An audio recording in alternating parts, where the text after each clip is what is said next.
रोशनपुर नाम के गांव में चंदा और शांति नाम की जिठानी और देवरानी रहती थी। चंदा का पति बहुत पैसे वाला था।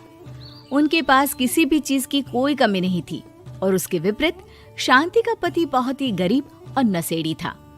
शांति चंदा के घर में काम करके अपना घर चलाती थी।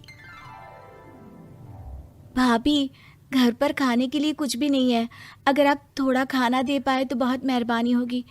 मुझे जो भी पैसे मिलते हैं वो तो आपके देवर नशे में उड़ा देते हैं।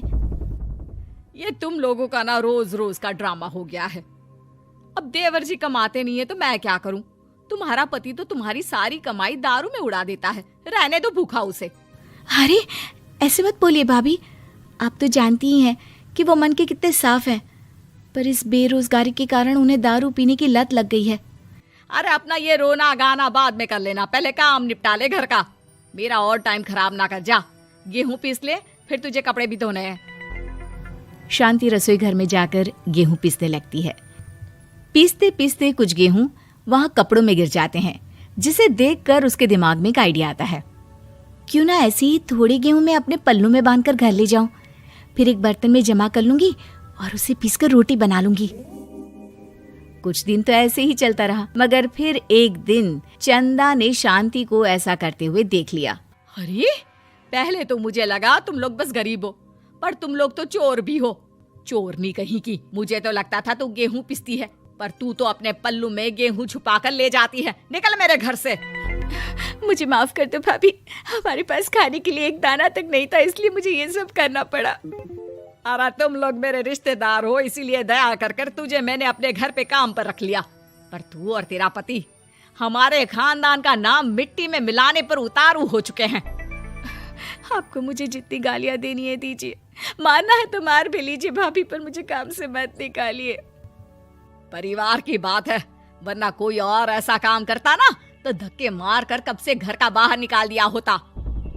रोते रोते शांति अपने घर चली जाती है, जहाँ उसका नशेड़ी पति कहता है, अरे कहाँ रह गई थी कामचोर? इतनी देर क्यों कर दी? आज पैसे लाई कि आज भी खाली हाथ वापस आ गई है? अपने हाथ दिखा। जरूर पैसे छुपा लिए ताकि मैं दारू ना पी पाऊं। नहीं जी, मैं आपसे क्यों छुपाऊंगी, और अभी आप दारू पीने की बात कर रहे हैं, उसी कारण तो आज हम लोगों की ये हालत हो गई है। किसी काम की नहीं है तू, बिना मार खाए समझेगी नहीं। रख, अभी तेरे होश ठिकाने लगाता हूँ। रामलाल शांति को बहुत मारता है। शांति का मन दुखी हो जाता है और वो गांव के तालाब के पास के एक पेड़ के नीचे बैठकर फूट फूट कर रोने लगती है।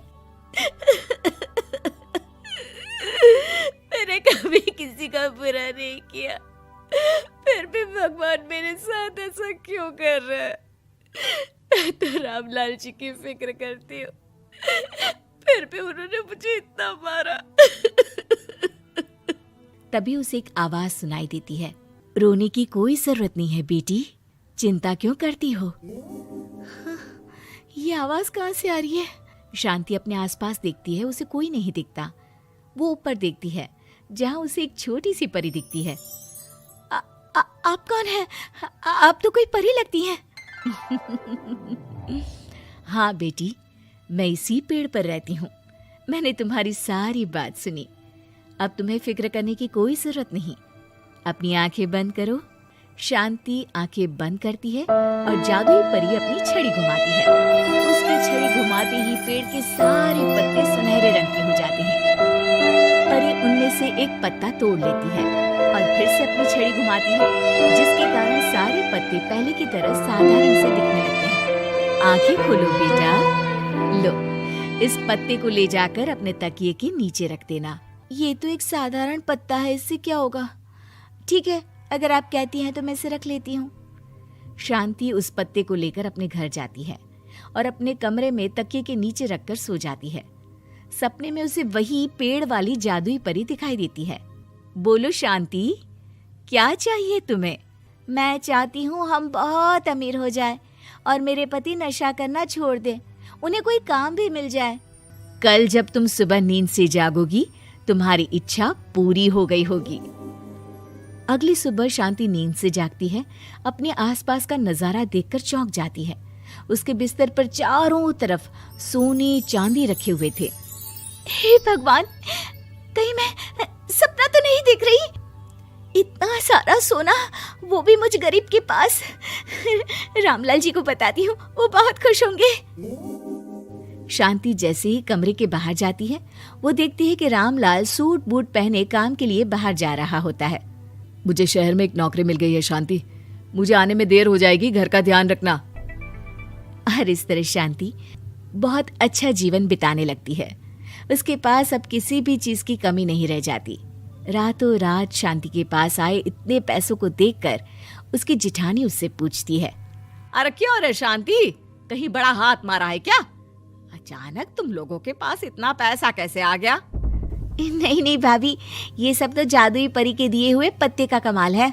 शांति जादुई पत्ते के बारे में सारी बात चंदा को बताती है, जिसे सुनकर चंदा के मन में लालच आ जाता है और वो झूठ मूठ रोते हुए उसी पेड़ के नीचे जाती है जहाँ उसकी रोने की आवाज सुनकर जादुई परी कहती है, क्या हुआ बेटा, क्यों रो रही हो?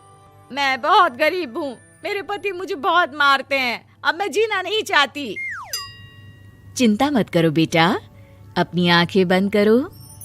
जादुई परी चंदा को भी उसी पेड़ का एक पत्ता देती है और तकिए के नीचे रखने को कहती है। चंदा उस पत्ते को लाकर अपने तकिए के नीचे रख लेती है और अगली सुबह जब उठती है तो उसके कमरे में चारों तरफ सांप बिच्छू रहते हैं। अरे बचाओ बचाओ, कोई मुझे बचाओ, ये कैसा पत्ता है जिसे लाने के बाद उस गरीब शांति के पास तो इतना सारा सोना आ गया, और मेरे चारों तरफ ये सांप बिच्छू, अरे कोई बचाओ। चंदा अपनी जान बचाती हुई शांति के पास जाती है। चलिए भाभी, मुझे लगता है आपके घर में सांप बिच्छू को बस जादुई परी ही हटा सकती है। दोनों मिलकर जादुई परी के पास जाते हैं। ये सब तुम्हारे बुरे इरादों का नतीजा है चंदा। तुम झूठ मूठ बस पैसे के लालच के कारण यहाँ आकर रो रही थी, इसीलिए तुम्हें जादुई पत्ते ने उसकी सजा दी। अरे मुझे माफ कर दीजिए जादुई परी, मेरे मन में लालच आ गया था। अरे शांति, तुम भी मुझे माफ कर दो, मैंने तुम्हारे साथ बहुत गलत किया है, फिर भी तुम मेरी मदद के लिए आई। चंदा को अपनी गलती का एहसास हो जाता है, इसलिए जादुई परी उसके घर से सारे सांप बिच्छू को गायब कर देती है। चंदा और शांति आपस में मिलजुल कर रहने लगती हैं।